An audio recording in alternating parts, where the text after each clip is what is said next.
One of the first questions I ask when counseling a family is, if given your child's choice, what food would they indulge in most of the time?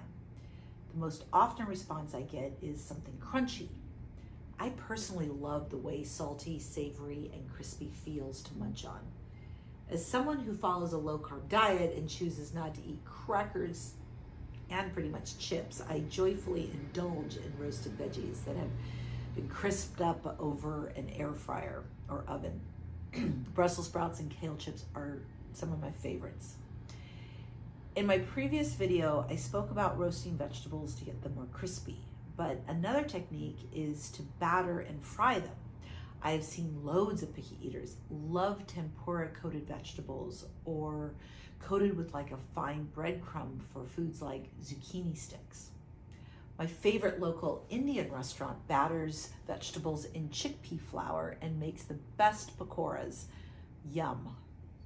The crispy outside coating overpowers the sogginess inside. But enough about vegetables. Let's talk about meat.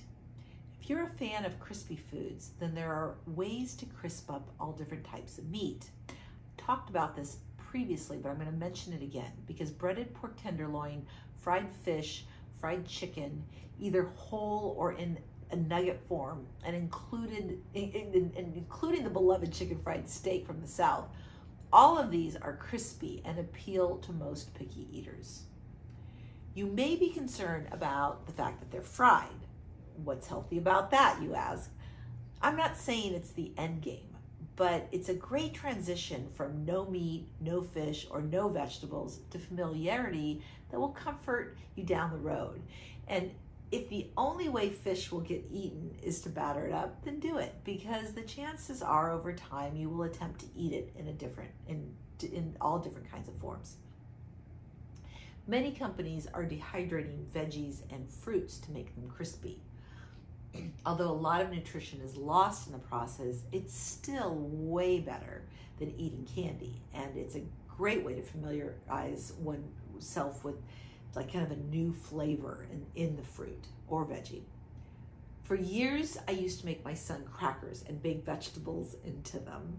I've realized that's pushing the envelope with most of you. So I'll just briefly touch on it to say that it got us started on his love for vegetables that he really voluntarily eats now. And that's the point. What is the baby step? I'm not expecting quantum leaps, but I always expect moving in the right direction.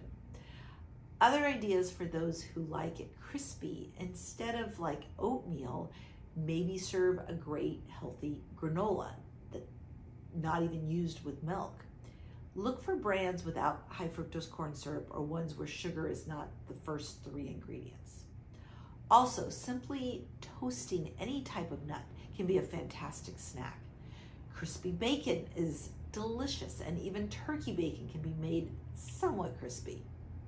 Strangely, my son loves fried bologna and loved it when he was little. So don't discount crispy lunch meat if that's what floats their boat. Instead of bread for lunches, send multigrain crackers. Instead of soft breakfast food, make crispy toast with nut butters or avocado toast. Make fried onion or leek toppings for foods such as green beans or rice.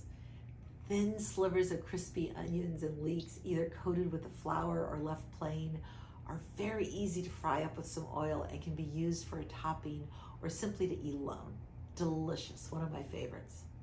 Lastly, look for raw vegetables that pack a lot of crisp, such as carrot slices, radishes, and jicama. But simply adding crispy sidekick to your vegetables, it might be a game changer. Toasted almonds on green beans, hazelnuts on squash, sunflower seeds on salads, all delicious, all nutritious. Keep it going. Look for ways to keep them crispy.